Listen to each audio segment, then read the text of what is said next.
কিমান এতিয়া কমেণ্ট কৰি জনাব কৈছোঁ চাগে কেইদিনমান আগতে ব্লগ এটাৰ মাজতে আমি নেপাল ৰাইড গৈ আছোঁ অতি সোনকালে অমিতা কল ব্ৰেড বাটাৰ এভৰিথিং চব লৈ গ'ল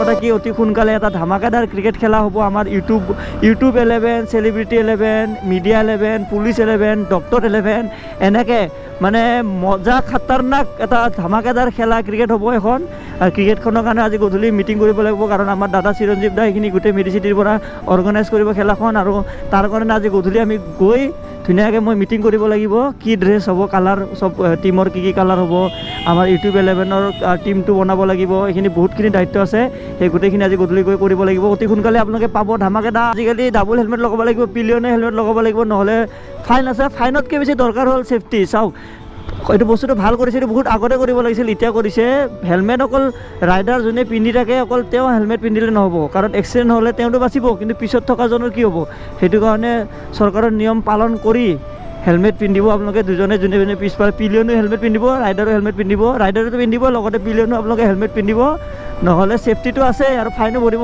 মানুহ বেছিভাগে কি হয় নৰ্মেল চিটিত আৰু মানে ফাইনৰ পৰা বাচিবৰ কাৰণে হেলমেট পিন্ধে কিন্তু সেইটো থিংকিং আপোনালোকৰ মাথাৰ পৰা ওলাই দিয়ক যেতিয়া এক্সিডেণ্ট হ'ব কাৰণ মোৰ বহুতবাৰ মই এনেকুৱা বাইকেদি পৰিছোঁ বাইকেদি সেই হৈছোঁ হেলমেটে যেতিয়া জীৱন দান দিব নহয় তেতিয়া আপোনালোকে গম পাব যে হেলমেটটো কিমান এটা দৰকাৰী বস্তু হয় সেইকাৰণে আপোনালোকে যিমান পাৰে পিলিয়নে হেলমেট পিন্ধিব আৰু লগতে হেৰিও হেলমেট পিন্ধিব অকল যে পুলিচ দেখা পালে লগালগ হেলমেট ওলাই কিনে পিন্ধিব সেইটো নহয় আপোনালোকৰ নিজৰ জীৱনৰ নিজৰ মাথাৰ কাৰণে হেলমেট পিন্ধক নিজৰ কাৰণে হেলমেট পিন্ধক পুলিচৰ কাৰণে বা ফাইনৰ পৰা বাচিবৰ কাৰণে নহয় আৰু নিপিন্ধিলে ফাইনটো দিবই লাগিব সেইটো বেলেগ কথা বাৰু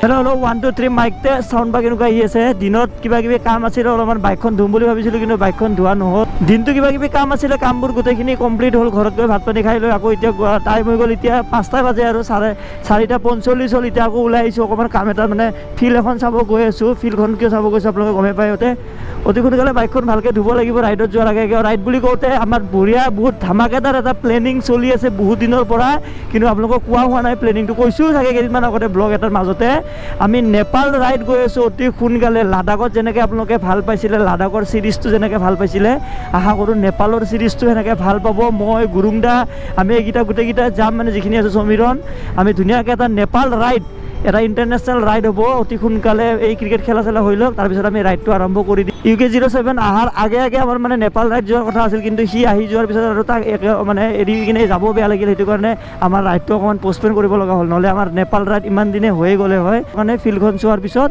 আকৌ অহাকালি পিকনিকো আছে সেই পিকনিকৰ বজাৰো কৰিব যাব লাগে মানে আপোনালোকে আই লাভ এইটো বিকাশ ফেক্টৰীত দিম মই ব্লগটো আপোনালোকে I love travel and food মোৰ মেইন চেনেলটোত তাতে আপোনালোকে পিকনিকৰ ভিডিঅ' পাব পিকনিকৰ বজাৰটো অলপমান পিছত গধূলি মই উজ্জ্বল মিলি ফেলে কৰিম বেলতলা বজাৰত এতিয়া ফটাফট যাওঁ এইফালে আগফালে আছে আমাৰ চিৰঞ্জীৱ দাৰ স্কৰপিঅ' চিৰঞ্জীৱ দা আৰু মই আহিছোঁ মানে ফিল্ডখন চাবৰ কাৰণে ঠিক আছে নে নাই বাকী আমি জছফিল্ড লটাশিল ফিল্ড এইবিলাকৰ কণ্টেক্ট কৰিছিলোঁ কিন্তু আমাৰ যিটো ডেটত মেটচখন আছে সেই দুটা ডেটত মানে সিহঁতৰ বুকিং আছে মানে ফিল্ড চোৱা কাম হৈ গ'ল ফিল্ডটো চাই আহিলোঁ আপোনালোকক মই পিছত দেখুৱাম ফিল্ডটো এতিয়া আন্ধাৰ হৈ গ'ল কাৰণে বেছি ভালকৈ তাতে ব্লগ নকৰিলোঁ ফিল্ড ধুনীয়া একদম চালিয়া ধামাকাদাৰ খেলা হ'ব বুলি আশা কৰি আছিলোঁ কাৰণ মাজে মাজে অলপ খেলা ধূলাও কৰি থাকিব লাগে মাংসখিনি কালি ল'ব লাগিব যিটো ব্লগ মই বনাই আছোঁ সেইটো ব্লগটো যদি দিয়া হয় তেনেহ'লে আই লাভ ট্ৰেভেল এণ্ড ফুডৰ নেক্সট ব্লগ আপোনালোকে পাব পিকনিকৰ আৰু মই এইটোত মই চেনেলত কিবা কি ব্লগ বনাই থাকোঁ বিকাশ ফেক্টৰীত কিন্তু মোৰ দিয়া নহয় কাৰণ সেইটো চেনেলতো মই ডেইলি ভিডিঅ' আপলোড দি থাকিব লাগে এইফালে এদিনাখন মই ক্ৰিকেট খেলিব গৈছিলোঁ পামৈ য'ত পিংকি মেডামৰ চেনেলটো চাব পিংকি শৰ্মা তাহাঁতে সমীৰণতে চবে ভিডিঅ' দিছে কিন্তু মোৰ দিয়া নহ'ল মানে মোৰ এনেকুৱা হৈ যায় কেতিয়াবা বহুত আৰু পুৰণা ভিডিঅ'ৰ ব্লগ এটা বহুত বেছি পুৰণা হৈ গ'লেও মানে দিব মনে নাযায় উজ্জ্বলক এবাৰ ইয়াৰ পৰা ফোন কৰোঁ ক'ত আছে জিলেপি খাব লাগিব গৰম গৰম ক'ত আছে মই SBI ATM মানে কোনখিনিত মই এতিয়া ICICI বেংকটোৰ ওচৰত আছোঁ ঠিক আছে বঢ়িয়া লৈ লওক মই ফিল্ডখন চাইলোঁ এই মজা ফিল্ড মাংসটো কালি ল'ম মাংস মোৰ হিচাপত লৈ লোৱা এবাৰ ৰাতিপুৱা একো নহ'ব দেৰি হ'ব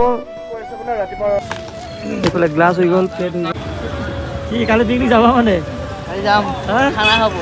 ধামাকা হ'ব মানে খানা হবে আমাৰ বজাৰ চলি আছে এইপিনি বজাৰ আধা আধি বজাৰ হৈ গ'ল আৰু অলপ চলপ বজাৰ কৰিব আছে মাংসটো আছে মানে মাংসটো আমি ভাবি আছোঁ যে ৰাতিপুৱা লওঁ নে এতিয়া লওঁ, এতিয়া ল'লে আকৌ বেয়া হৈ যায় নেকি, সেইটো এটা ভয় লাগিছে। গোন্ধাব, ফ্ৰিজত থ'লে নুগোন্ধায়, কিন্তু টেষ্ট নাপাম মানে। চাওঁ এতিয়া ৰাতিপুৱা মাংস লওঁ নে এতিয়া মাংস লওঁ। 20 টকা 10 টকাৰ গোটেইখিনি বজাৰ কৰা হৈ গ'ল। এতিয়া খালি ৰ'ব আছে মাংসটো, এতিয়া মাংসটো লৈ ল'ম মানে ৰাতিপুৱালৈকে বেয়া নহয়। আমাৰ গৌতম ভাইৰ পৰা ল'ম বেলতলা। মাংস কিমান? 2.5 কিলো লৈ লওঁ, 2 কিলোৰ কম।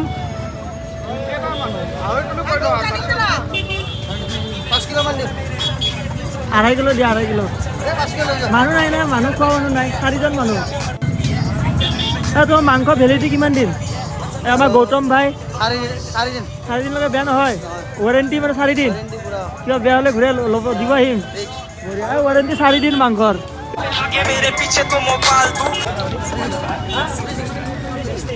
360 গাহৰি এটা এতিয়া চলিছে 360 বেলতলা বজাৰত। আপোনালোকৰ এইফালে গাহৰি কিলো কিমান এতিয়া কমেণ্ট কৰি জনাব। 50 টকা ভাইটি দাম। গোটেইকেইটা কিলো? অঁ কিলো 50। কালিলৈকে বেয়া হ'ব নেকি? কালিলৈ নহয়, আৰু আপোনালোকে যদি বেলতলা বজাৰত কেতিয়াবা বজাৰ কৰিব আহে আৰু যদি গাহৰি মাংস লৈ আহে, গৌতমৰ ওচৰত আহিব। এড্ৰেছটো কৈ দিয়া গৌতম। কৈ দিয়া এড্ৰেছটো, একো লাজ কৰিব নালাগে দেই। বঢ়িয়া বঢ়িয়া। ভেলিডিটি কিমান দিন? 4 দিন। কল আৰু অমিতাটো লৈ লওক। গৌতম ভাই বাই বাই। 60 টকা দৰ্জন। আমি বজাৰ কৰি অলমষ্ট শেষ। খালি মুৰ্গীৰ মাংসটো ল'ব আছে, লোকেল মাংস। তাৰপিছত আমি ইয়াৰ পৰা ওলাই যাম। আলু, পিঁয়াজ, আদা, ৰহুন, জলকীয়া, হালধি, নিমখ, গ্লাছ, এভৰিথিং গোটেই লোৱা হৈ গ'ল। কমলা টেঙা, তাৰপিছত লৈছোঁ অমিতা, কল, ব্ৰেড, বাটাৰ, এভৰিথিং চব লোৱা হৈ গ'ল।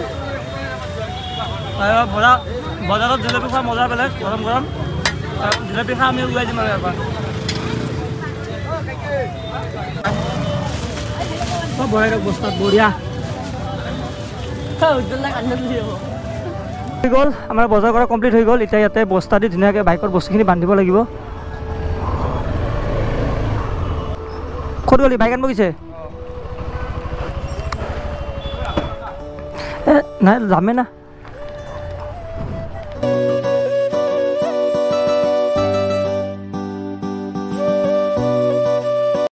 360 গাহৰি এটা এতিয়া চলিছে 360 বেলতলা বজাৰত। আপোনালোকৰ এইফালে গাহৰি কিলো কিমান এতিয়া কমেণ্ট কৰি জনাব।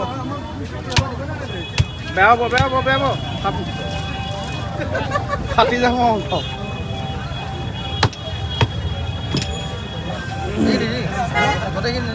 কেতিয়াবা বজাৰ কৰিব আহে আৰু যদি গাহৰি মাংস লৈ আহে, গৌতমৰ ওচৰত আহিব। এড্ৰেছটো কৈ দিয়া গৌতম। কৈ দিয়া এড্ৰেছটো, একো লাজ কৰিব নালাগে দেই। বঢ়িয়া বঢ়িয়া। ভেলিডিটি কিমান দিন? 4 দিন। বঢ়িয়া। মুখখন দেখাই দিয়া একবাৰ।